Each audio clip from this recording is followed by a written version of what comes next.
हसीना थी, एक मोदी दीवाना था। सरदार क्या उम्र, क्या समा, क्या जमाना था। एक शेख हसीना थी, एक मोदी दीवाना था। क्या उम्र, क्या समा, क्या जमाना था। हिंदू जाए भाड़ में मारे जाए, इनको तो सत्ता चाहिए मोदी को। ये रिश्ता क्या कहलाता है? एक एडवीना थी जिसपे नेहरू दीवाना था, देश को बर्बाद कर दिया और क्या देश को लुटवा दिया, हिजड़े ने लुटवा दिया। बात सुनिए, इन्होंने नेहरू जी को कहा शर्म नहीं आती इनको? देश और नेहरू एकदम हाईएस्ट था। देखिए, इस पे तो मेरा सीधा पॉइंट ऑफ व्यू है कि देखिए, मैं भी एक हिंदू हूँ और मेरा हमेशा से ये रहा कि भाई, कहते हैं ना कि इस समय यूपी और बिहार, मतलब जितने इंडिया के लोग हैं, वो चाहे अगेंस्ट में हो या ना हो, लेकिन जो ये 7 सिस्टर्स के लोग हैं ना, ये जरूर अगेंस्ट में है, इंक्लूडिंग बंगाल। आप क्या कर रहे हो मुख्यमंत्री जी? आप तो बहुत बड़े ताकतवर मुख्यमंत्री हो और आपके देश के प्रधानमंत्री बहुत बड़े ताकतवर हैं। 56 इंच का सीना है, विश्व में डंका बजता है, विश्व गुरु है। खाक विश्व गुरु हो कि एक बांग्लादेश जैसा छोटा देश जो है और वहाँ हिंदुओं की हत्या कर रहा है और दीपू को खड़े खड़े जिंदा जला दे रहा हो, तमाम हिंदुओं को जला दे रहा है, और आप चुप मार के बैठे हो। अरे आप में नैतिकता हो तो 65% नौजवान भारत में है। आप केवल निर्देश दे दीजिए, देखिए 2-3 घंटा लगेगा ज़्यादा से ज़्यादा, और जो वहाँ पहुँच के जो है बांग्लादेश को अमन शांति में कायम कर देंगे। अरे योगी जी खुदे फतिहा पढ़े, फतिहा शब्द आया कैसे योगी जी के मन में? अरे राम रे राम, ये फतिहा शब्द आया कैसे गया? वो आदरणीय योगी जी के जबान से निकल रहा ना, वो हो चुका, आपको हंसी लग रही है? क्योंकि विपक्ष के समाजवादी पार्टी के राष्ट्रीय अध्यक्ष माननीय अखिलेश यादव जी और विपक्ष के नेता माननीय राहुल गांधी जी ये फातिहा के नाम पे टिके हैं, क्योंकि 20% मुसलमानों की बदौलत से। जहां तक बात रही बांग्लादेश की, हम इसकी घोर निंदा करते हैं, और चाहे हमारा हिंदू हो, मुसलमान हो, सनातन हो, इस्लाम हो, ये नहीं कहता कि गलत करो, गलत किसी का मजाक सिखाता है। देखिए, ये कुत्ता बिलार जैसा प्रवक्ता भाजपा ने बना रखा है। कारण ये है कि इन्होंने 71 का जिक्र किया। हाँ, 71 का जिक्र किया इन्होंने अपना जिक्र नहीं किया कि अमेरिका का शासक जो है, अमेरिका का राष्ट्रपति कहता है कि मेरे कहने से भारत ने पाकिस्तान पर सीज फायर किया। क्यों नहीं उठ रहे हैं? यही सेकुलर समाज है। सेकुलर समाज यही है। सेकुलर का मतलब होता है कहीं भी बुरा हो रहा हो, सब लोग मिल करके एक आवाज उठाएं। लेकिन यहाँ कोई एक आवाज नहीं उठा रहा है। हमारे धर्म की बात है तो हम आवाज उठाएंगे, हमारे धर्म की बात नहीं है तो हम पीछे हट जाएंगे। क्यों? ऐसा होना चाहिए। उस समाज का दायित्व है कि ऐसे लोगों को गलत रास्ते पे जाने से रोकें, अपने बच्चों, अपने परिवार को समझाएं जो है, और सही रास्ते पे चलने का प्रयास करें। प्रधानमंत्री जी को पहले समझा लेते। नमस्कार दर्शकों, मैं कनक मिश्रा हाजिर हूँ द इंडिया लाइव पर। दोस्तों, इस वक्त मैं मौजूद हूँ दारुशफा में। यहाँ पर मेरे साथ बहुत सारे लोग मौजूद हैं, जनता मौजूद है। आइए कुछ तमाम मुद्दों पर, गंभीर मुद्दों पर चलिए चर्चा करते हैं। तो देखिए, वहाँ सब खड़े हैं, आइए बातचीत करते हैं कि क्या कुछ माहौल है। सर, ये बताइए कि सदन में आजकल योगी बाबा बहुत गरज रहे हैं। योगी कह रहे हैं कि 2 नमूने हैं, एक दिल्ली में बैठा है, एक लखनऊ में बैठा है। तो योगी जी इसमें किसको बताना चाह रहे हैं नमूना? देखो, नमूने वो उन्होंने जैसे कहा कि राहुल गांधी जी नमूने हैं, नमूने टाइप में ही हैं। अच्छा। कि सदन में तुम बात नहीं करते, सदन से तुम भाग जाते हो और जाके विदेशों में बात करते हो, और देश की बात तुम अपने घर की बात घर में करोगे कि विदेश वाले तुम्हारी व्यवस्था करेंगे। तुम घर में बात कर नहीं पा रहे हो, विदेश में जा करके तुम देश को बदनाम करने का काम कर रहे हो। इसलिए, और यहाँ अखिलेश यादव जी हर वक्त, चूँकि अपराधियों को संरक्षण उनकी सरकार में मिला, सारे कुकर्ते उनके सरकार में हुआ, अब तुम उंगली उठा रहे हो यहाँ पे। अरे तुम सदन में उसकी मांग करो, एक दिन उसकी मांग करो, उसके बाद अन्य और भी मुद्दे हैं, महंगाई है, बेरोजगारी, उस पर तुम बात नहीं करना चाहते हो। जनता की समस्या के बात नहीं, कोडीन का सिरप के ऊपर तुम रोज हंगामा करा रहे हो, सदन चलने नहीं दे रहे हो।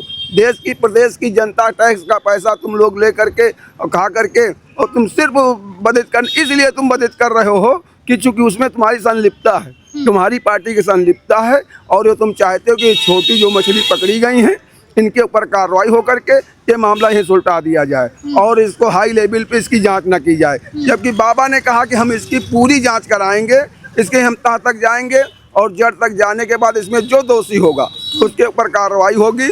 आप उसके पहले भी देख लीजिए, जो सदन में जब अतीक अहमद वाले में बाबा को चैलेंज किया था तो बाबा जी ने उसमें कार्रवाई की थी, तो वही कार्रवाई उसी तरह कार्रवाई अभी देख देना इसी कोडीन सिरप में होगी। इसमें सारे, क्योंकि जो कोडीन सिरप का मेन डिस्ट्रीब्यूटर रहा उसमें इनके जो लोहिया वाने के राष्ट्रीय महासचिव रहे रवि यादव, उनके भाई का नंबर उसमें दर्ज है जीएसटी नंबर पे। तो इसलिए इन लोगों की में पूरी तरह संलिप्तता है, उसकी जांच की जा रही, जांच होगी। जांच होने के बाद जो भी दोषी होगा वो चाहे पक्ष का भी क्यों ना हो, अगर भारतीय जनता पार्टी का भी कोई नेता अगर शामिल होगा उसके साथ भी कार्रवाई होगी। और ये बहुत ही जघन्य अपराध रहा। अखिलेश यादव के साथ जो फोटो दिखाई दी योगी ने, तो अब वो कह रहे हैं कि मेरे साथ तो योगी की भी फोटो है, मेरे साथ तो उप मुख्यमंत्री की भी फोटो है, तो क्या वो भी अपराधी हैं? वो कह रहे हैं कि मेरे साथ तो फोटो की बात मैडम नहीं, वहाँ उनके जो अपराधी के साथ अखिलेश यादव की फोटो दिखाई नहीं। हाँ, वही अपराधी के साथ जो वो उन्हीं के साथ, चूँकि जो वो शैलेंद्र सिंह था, वो जब उसके ऊपर जांच होने का वो हुआ तो पहले इनके घर गया, इनसे मिला कि हमको बचाइए, इनसे वो उसने वो मांगा और वो उसका पैसा जो अवैध पैसा आता था इनकी पार्टी फंड में देता था।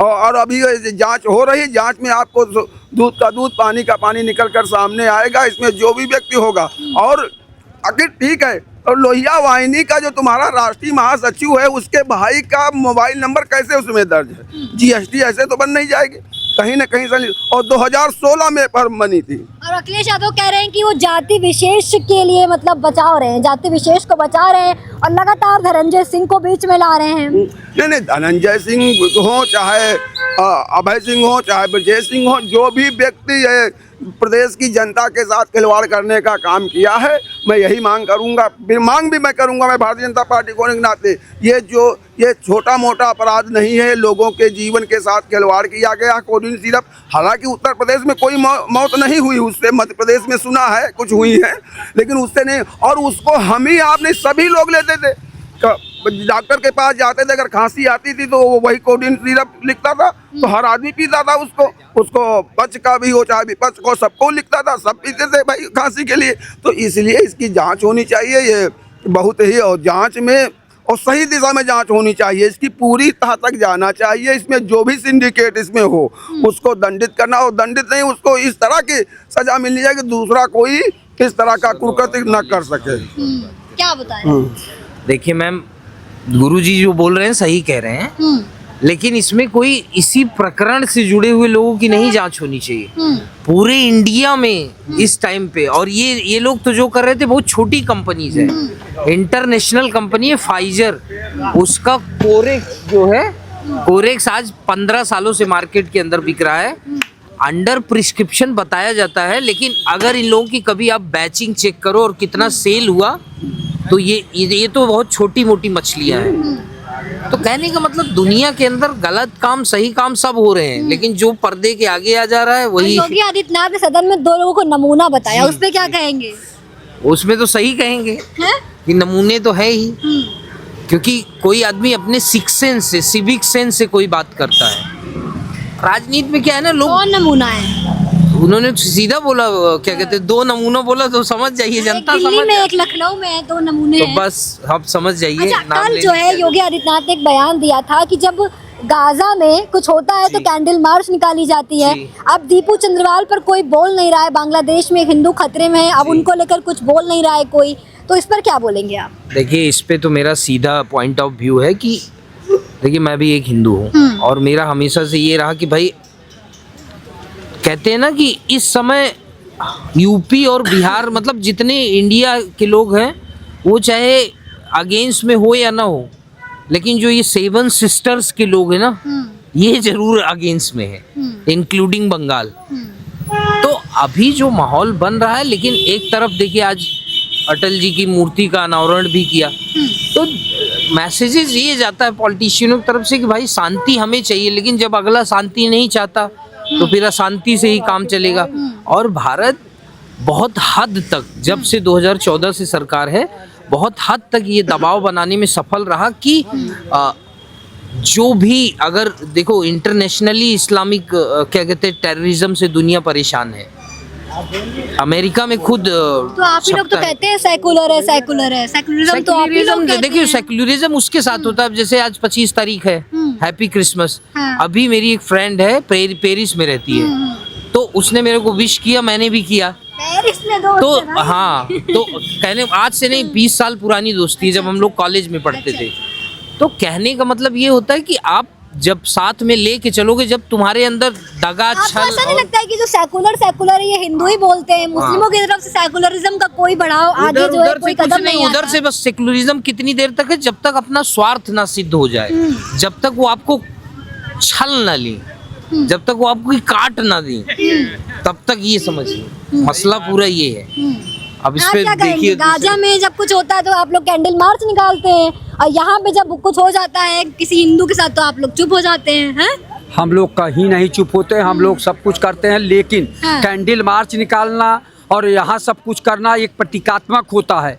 ईमानदारी से अगर आपके अंदर दृढ़ इच्छा शक्ति है तो बांग्लादेश पे जो है जाके वहाँ लड़ाई लड़ने की बात है। हमारे प्रधानमंत्री हिंदू हैं, रक्षा मंत्री हिंदू हैं, गृह मंत्री हिंदू हैं, अमित शाह जी हैं, राजनाथ सिंह जी हैं, आदरणीय मोदी जी हैं। ये क्यों नहीं हम लोगों को निर्देश देते कि जाके बांग्लादेश में शांति कायम करिए? अगर आप एकदम जाने के लिए तैयार हैं, 65% नौजवान हैं, और हमारा घर तो सटा हुआ है लगभग, हम लोग तो पूर्वांचल के हैं, हमें जाने में ज्यादा देरी नहीं लगेगी। लेकिन आप निर्देश तो दीजिए, आप बीएसएफ वहाँ हटा लीजिए, और नहीं तो आप अगर हम लोगों को नहीं भेजना चाह रहे हैं तो अपने सैनिक भेज के अमन शांति वहाँ कायम कराइए। नहीं अगर सैनिक भेज रहे हैं तो हम लोगों को निर्देश दें, हम लोग जाके वहाँ अमन शांति भी कराएंगे और बांग्लादेश को जो है भारत में भी विलय करा लेंगे, क्योंकि बांग्लादेश भारत का विभाजन रहा है। हाँ बताइए। योगी कह रहे हैं कि जब कहीं गाजा में कुछ होता है तो विपक्ष रोता है, अब विपक्ष कहीं नजर नहीं आ रहा है। अच्छा एक बात बताइए, गाजा में हो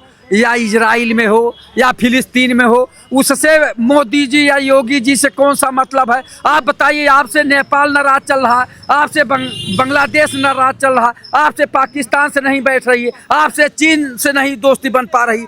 आप जो है एक तरह से विदेशिक नीति में, वैदेशिक नीति में या विदेश नीति में फेल हो चुके हैं, असफल हो चुके हैं, और आप घुमाते हैं कि गाजा में कुछ हो रहा। आप क्या कर रहे हो मुख्यमंत्री जी? आप तो बहुत बड़े ताकतवर मुख्यमंत्री हो, और आपके देश के प्रधानमंत्री बहुत बड़े ताकतवर हैं, 56 इंच का सीना है, विश्व में डंका बजता है, विश्व गुरु है। खाक विश्व गुरु हो कि एक बांग्लादेश जैसा छोटा देश जो है और वहाँ हिंदुओं की हत्या कर रहा है, और दीपू को खड़े खड़े जिंदा जला दे रहा हो, तमाम हिंदुओं को जला दे रहा है, और आप चुप मार के बैठे हो। अरे आप में नैतिकता हो तो 65% नौजवान भारत में है, आप केवल निर्देश दे दीजिए।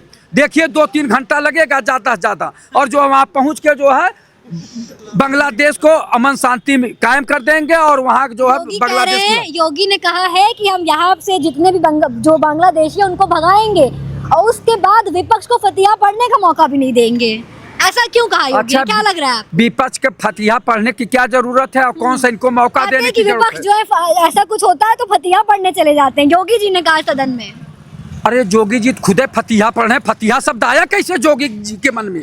अरे राम रे राम, ये फतिहा शब्द आ कैसे गया? वो आदरणीय योगी जी के जबान से निकल रहा है। आपको कहना चाहिए कि जितने जो है बांग्लादेशी हैं या रोहनिया हैं बाहर करिए, लोग स्वागत कर रहे हैं, लेकिन यहाँ के लोगों को जो है मत परेशान करिए। विपक्ष पढ़ता है फतिहा, कौन सा विपक्ष? काहे के विपक्ष फंसेगा और काहे के पढ़ेगा? भैया आप संवैधानिक पद पे हैं माननीय मुख्यमंत्री जी, और हिंदू हृदय सम्राट हैं, और फतिहा शब्द आपके दिल और मन से निकल रहा, तो समझ जाइए कि आप लोग क्या कर रहे हैं। आप लोग केवल हिंदू मुसलमान करके शासन करना चाहते हैं। वो कह रहे हैं जो विपक्ष पढ़ सकता है तो हम बोल क्यों नहीं सकते? कौन पढ़ने जा रहा है आप बताइए? मैं लालजीत यादव हूँ, मैं तो नहीं कहीं जाता, और मैं ये शब्द पहली बार माननीय योगी जी के मुंह से सुन रहा हूँ कि ये बोल रहे हैं। सच्चाई ये है मैडम कि चाहे प्रधानमंत्री जी हूँ, 56 इंच का सीना अगर है, विश्व में अगर डंका बज रहा है और विश्व गुरु हैं अगर, तो जो बांग्लादेश में जिस तरह का जो है अत्याचार हो रहा, अन्याय हो रही, क्रूरता हो रही है और जिंदा जो है जलाया जा रहा है, उस पर तत्काल जो है कार्रवाई करें, केवल बोले न कार्रवाई करें। अगर कार्रवाई नहीं कर पा रहे हैं तो 65% भारत में नौजवान लोग हैं, वो केवल निर्देश दे दें, अभी जो है बांग्लादेश में अमन शांति भी कायम कर देंगे और बांग्लादेश को भारत में विलय भी करा आप देंगे। क्या कहेंगे? देखिए, जो बांग्लादेश की है इसकी हम घोर निंदा करते हैं और मुझे हंसी लगती है। क्यों हंसी हंसी क्यों लग इस रही चीज की है? लगती मतलब है। वहाँ पे इतना वो हो चुका, आपको हंसी लग रही है? क्योंकि विपक्ष के समाजवादी पार्टी के राष्ट्रीय अध्यक्ष माननीय अखिलेश यादव जी और विपक्ष के नेता माननीय राहुल गांधी जी ये फातिहा के नाम पे टिके हैं, क्योंकि 20% मुसलमानों की बदौलत से। जहाँ तक बात रही बांग्लादेश की, हम इसकी घोर निंदा करते हैं, और चाहे हमारा हिंदू हो, मुसलमान हो, सनातन हो, इस्लाम हो, ये नहीं कहता कि गलत करो, गलत किसी का मजाक सिखाता है। रह गया सवाल अभी, मतलब जो है आज विपक्ष के नेताओं को हम बधाई देना चाहते हैं, क्योंकि उनकी अच्छी नीति और अच्छी बढ़िया सोच है। अभी पहलगांव का मामला जब हुआ था तो सोफिया कुरैशी और बबीता सिंह ने घर में जो है घुस के पाकिस्तान की जो है चूरे हलाया दे, उनको नसीहत दे आई।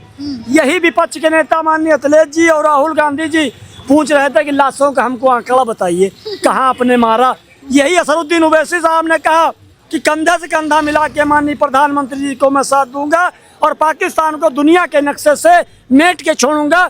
हिंदुस्तान हमारा वतन है, ये हमारी मिट्टी है, हम अपना सर कटा देंगे, बाकी इसको झुकने नहीं देंगे। रह गया सवाल बांग्लादेश और बांग्लादेश की बात, तो बांग्लादेश का बंटवारा किसने करा था? माननीय श्रीमती इंदिरा गांधी जी ने करा था, जो 1971 में हुआ था। इसका तो कोई सवाल नहीं पूछेगा, थे तो लोग विपक्ष के ही। आज जब बांग्लादेश में तरह तरह होती है, तो चाहे हिंदू हो चाहे मुसलमान हो, तब भी हमको खलता है। हिंदुस्तान में अगर हिंदू मुसलमान पे मुसीबत पड़ती है तब भी खलता है। जब देश आज़ाद हुआ था तो जो है दोनों हिस्सा एक ही में थे, चाहे बांग्लादेश हो चाहे हिंदुस्तान हो। बाकी आज जो बांग्लादेश में हो रहा है, मैं तो माननीय प्रधानमंत्री जी से मांग कर रहा हूँ, माननीय नरेंद्र मोदी जी से, कि आप जो है छोड़ दे दो बागडोर योगी आदित्यनाथ जी को, और बांग्लादेश जो है दुनिया के नक्शे से मिट जाएगा। जिस दिन योगी जी प्रधानमंत्री बन जाएंगे उस दिन बांग्लादेश जो है नक्शे से आप मिट जाएगा।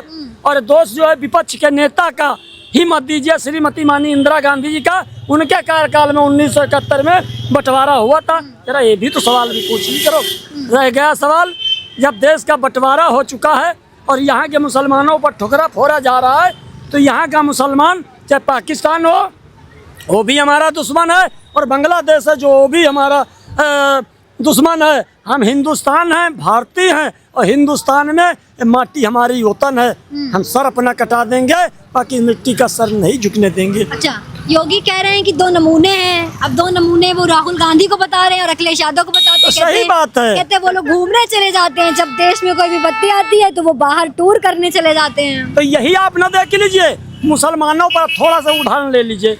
मुसलमानों पर जो है ये लोग ठोकरा फोड़ते हैं कि भाजपा तुम्हारी दुश्मन है, तो भाजपा तो हमको आपने दुश्मन तो बता दिया।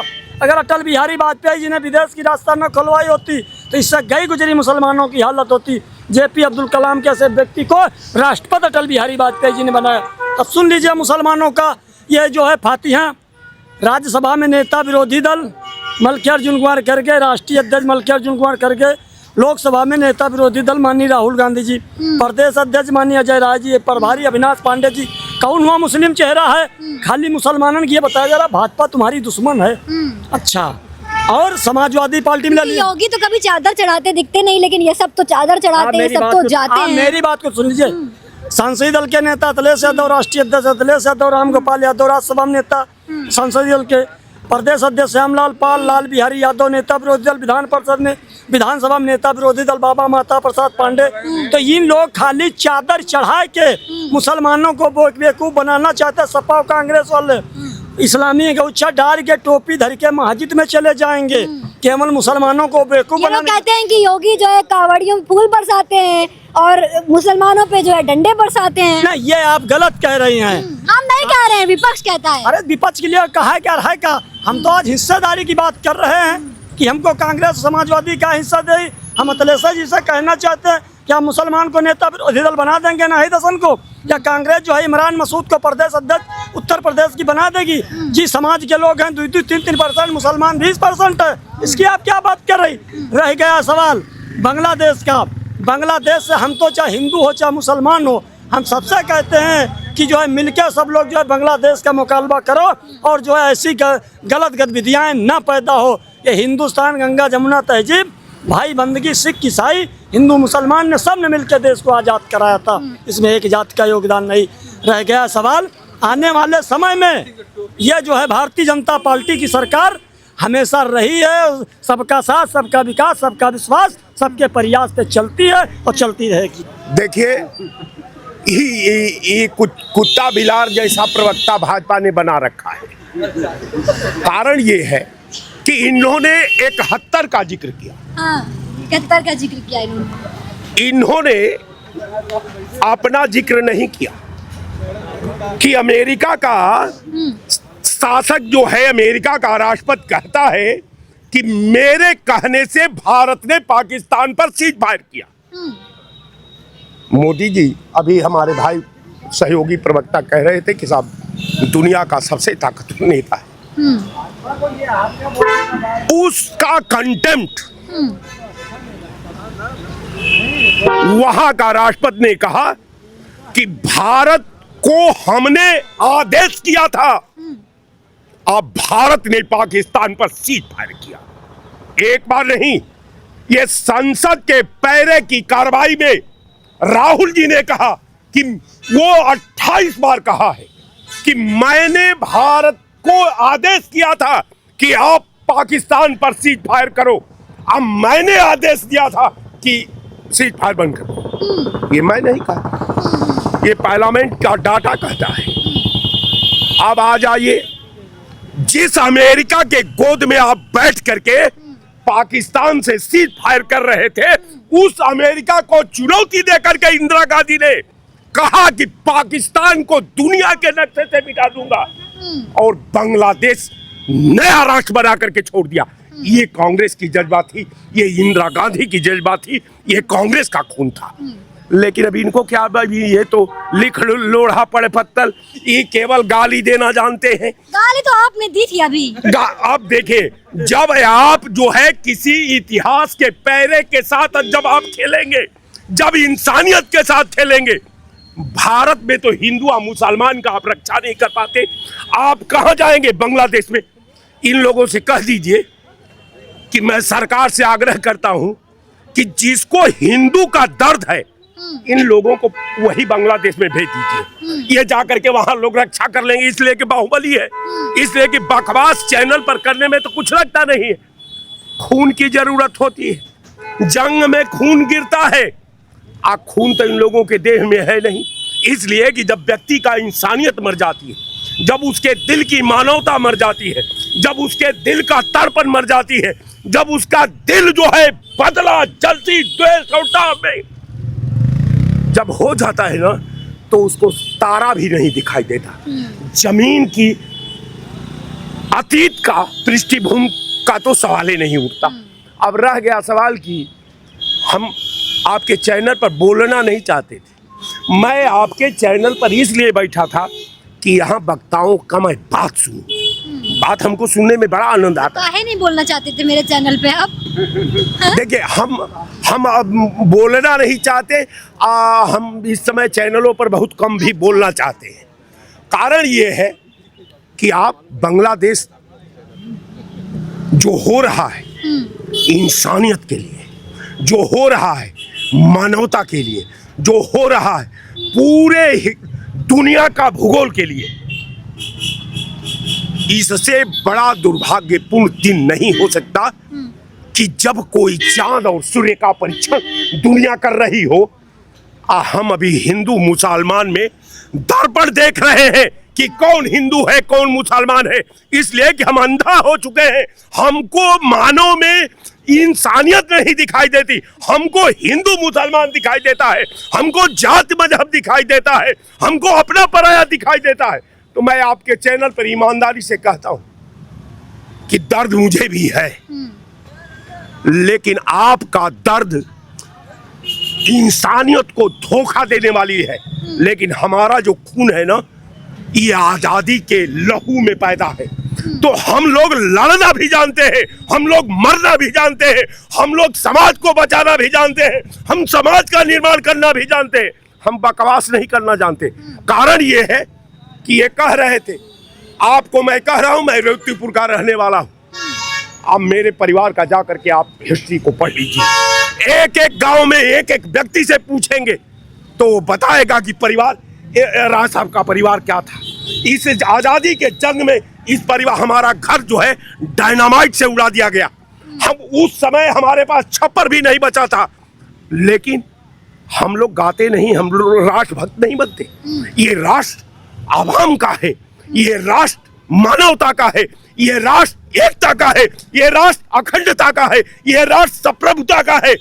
और मेरे जो लहू से लिखा हुआ वर्तमान संविधान है, उसकी प्रेरणा से है, उसमें ये करना चाहिए। कारण ये है कि आपको तड़पन है, हमें भी तड़पन है। मैं आलोचना करता हूं कि इंसानियत की हत्या हुई। बांग्लादेश में हिंदू आप खोज रहे हैं, बांग्लादेश में। अरे कम से कम आप अपने यहाँ देख लेते। लेकिन सही बात तो आप कोई न करने को तैयार है न सुनने को तैयार है। अगर बांग्लादेश में हिंदू की बात करते हैं तो और मुल्कों में भी देख लेते। हिंदूवाद आपका था, नेपाल आपका था, वो हिंदू राष्ट्र था, खत्म हो गया। पाकिस्तान नहीं, पूरी का अरब कंट्री में जितने मुसलमान परस्त, इस्लाम परस्त देश है, आज सबका जो है विधा खतरे में है, सबका भूगोल खतरे में है, सबका इतिहास खतरे में है, और देश जो है आज धू धू करके आंतरिक रूप से चल रहा है। ये स्थिति है।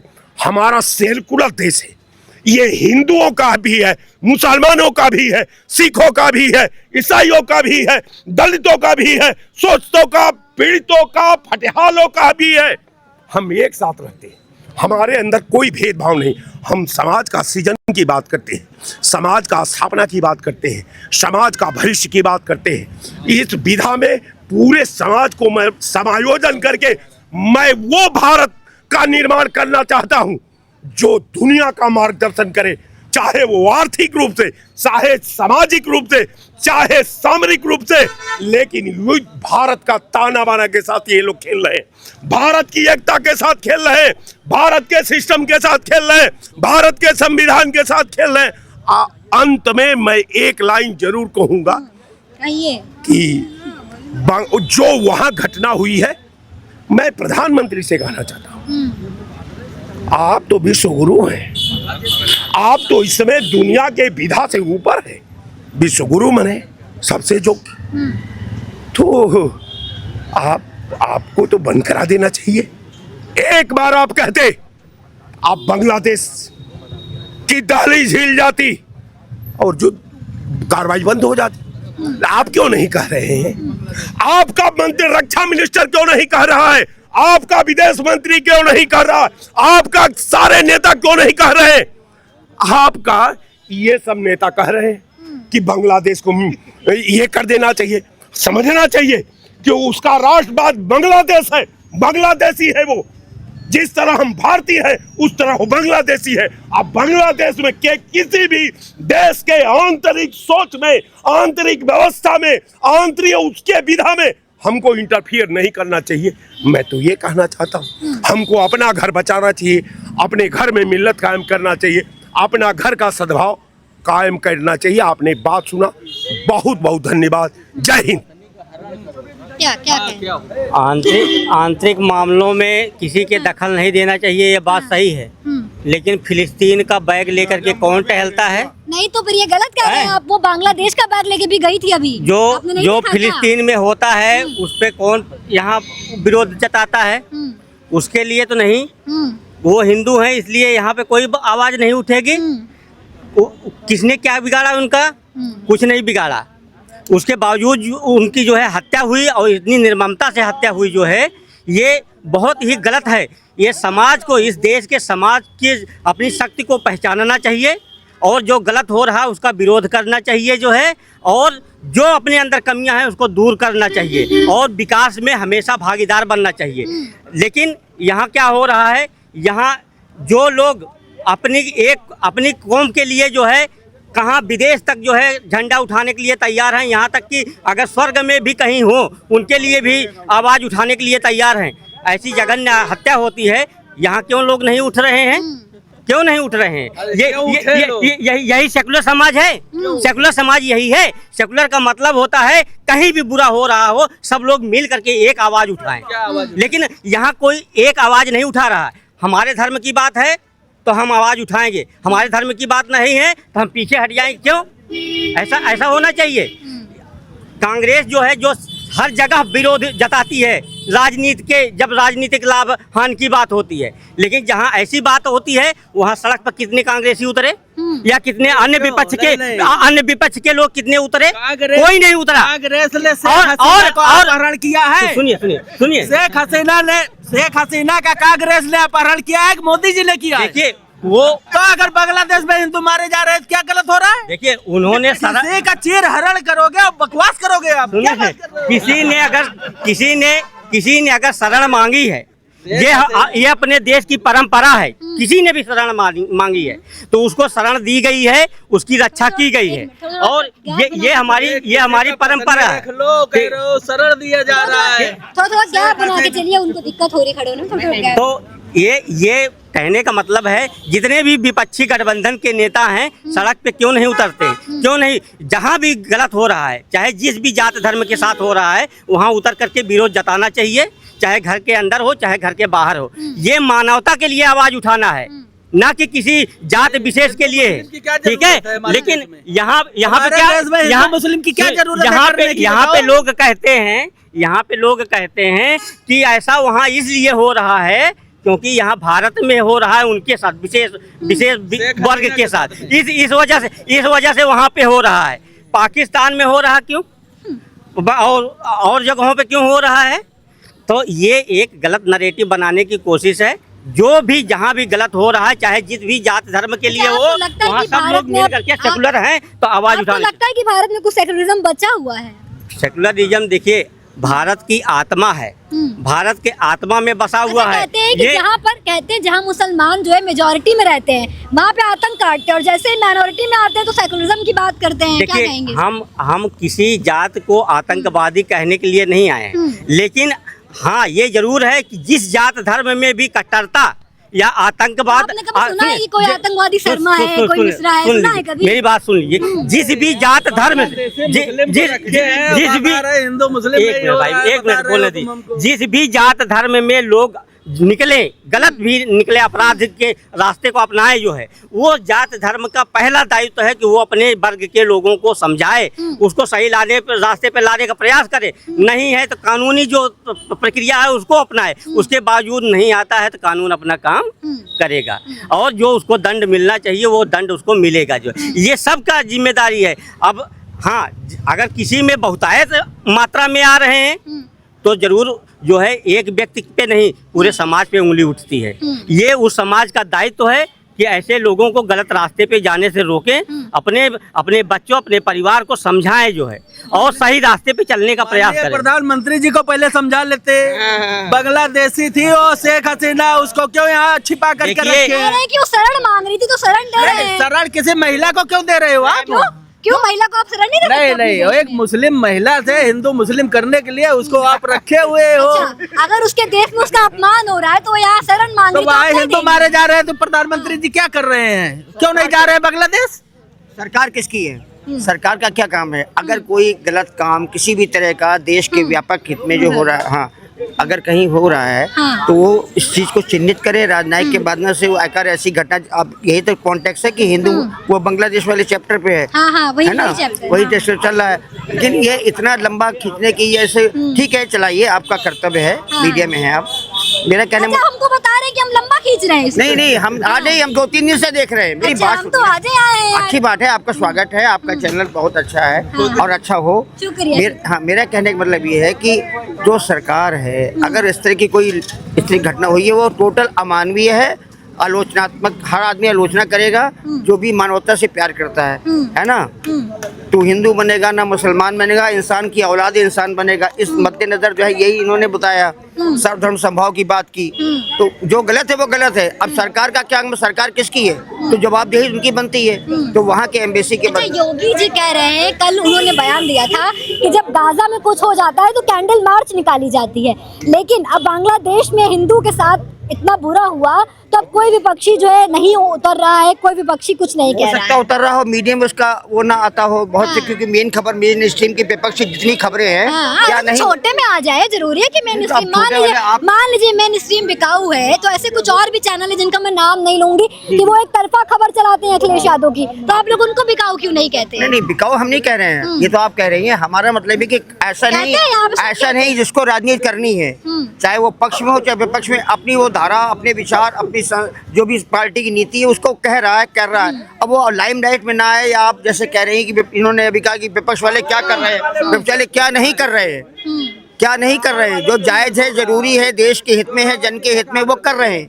लेकिन उसको एक्सपोज नहीं मिल पाता है। बस ये बात है।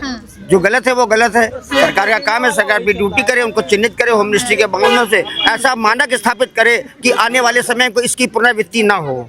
बस मेरा कहना यही है कि जिस तरह जो है, जिस तरह पाकिस्तान कट्टरता और आतंकवाद के चपेट में आकर के आज अपनी साख खो दिया है और वहाँ के जो जनमानस के सामने एक संकट खड़ा कर दिया है पहचान का, उसी तरीके से अगर जो है बांग्लादेश की सरकार वहाँ पे अल्पसंख्यकों की सुरक्षा नहीं करती है और आतंक और कट्टरता के चपेट से बचाती नहीं है, तो निश्चित रूप से बांग्लादेश अपनी साख खो देगा और आने वाले समय में जो ये भी हो सकता है कि वो अपना अस्तित्व भी बचाने में जो है असफल रहे, क्योंकि जिस तरीके का वहाँ जो है काम चल रहा है ये बहुत ही गलत निंदनीय काम है। इसको वहाँ की सरकार को भी रोकना चाहिए और वहाँ के जो प्रबुद्ध लोग हैं उनको सामने आना चाहिए और यहाँ भी आवाज उसके लिए यहाँ की सरकार को लताड़ लगानी चाहिए, उसकी एम्बेसीज को, देखिए कि ये हमारे हिंदुओं के साथ हो रहा है, जिसका मैसेज बहुत इंडिया में गलत जा रहा है। इसलिए आप इस तरह कोई कड़े कदम उठाएं और उनको निर्देशित करें। देखिए सरकार का अपना एक नियम है, उस नियम के तहत वो अपना विरोध जता रही है, जो आवश्यक कार्रवाई होगी आने वाले समय में वो भी होगी। दिखेगा, दिखना चाहिए, दिखेगा। एक हसीना थी, एक मोदी दीवाना था, सरदार क्या उम्र क्या समा क्या जमाना था, एक शेख हसीना थी, एक मोदी दीवाना था, क्या उम्र क्या समा क्या जमाना था।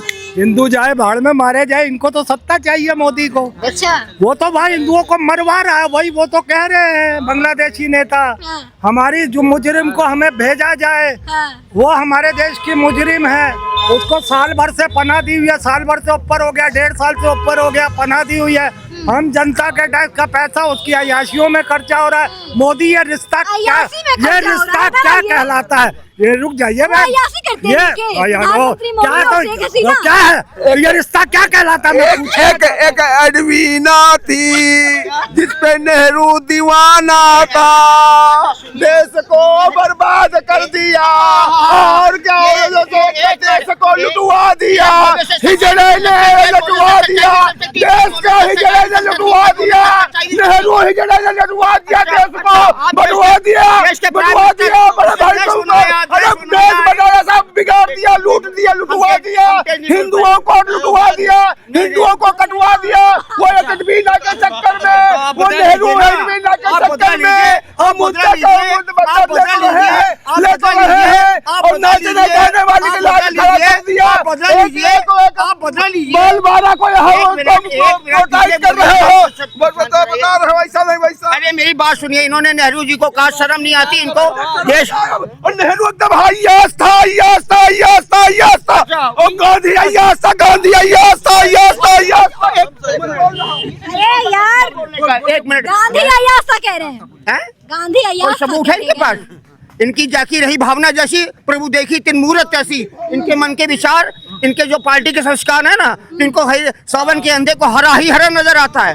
मेरी बात सुनिए, नेहरू नहीं, नेहरू को अय्याश कहना ये इनकी सोच को दर्शाता है कि इनके दिमाग में केवल एक ही चीज रहती है। करण करके हिंदुओं को कटवा दिया, दो देश बनवा दिया, दो देश बनवा। वो कभी उसके मुंह से पंडित नहीं, वो मौलाना नेहरू था, मौलाना जवाहरलाल नेहरू, मौलाना जवाहरलाल नेहरू, वो पंडित नहीं, चूतिया था।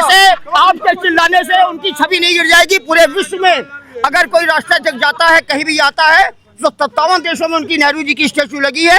और कोई भी राष्ट्राध्यक्ष जाएगा तो गांधी जी की समाधि पे जाएगा, नेहरू जी की समाधि पे जाएगा। और जो नेहरू जी के लिए कहा उन्होंने बिल्कुल गलत है। इस देश में सुई नहीं बनती थी। जिस देश में PL 480 गेहूं आता था, उसको देश को आत्मनिर्भर बनाने में, देश के आधुनिक भारत को निर्माण करने में नेहरू जी का जो योगदान है वो अविस्मरणीय है, जिसकी कोई पुनरावृत्ति द्वारा नहीं, किसी राष्ट्राध्यक्ष द्वारा की जा सकती। तो जैसा कि आप सभी ने देखा, हमने तमाम मुद्दों पर बात करी। इसी तमाम और अपडेट्स के लिए बने रहिए कैमरा पर्सन शिला राय के साथ। मैं कनक मिश्रा हाजिर हूँ द इंडिया लाइव।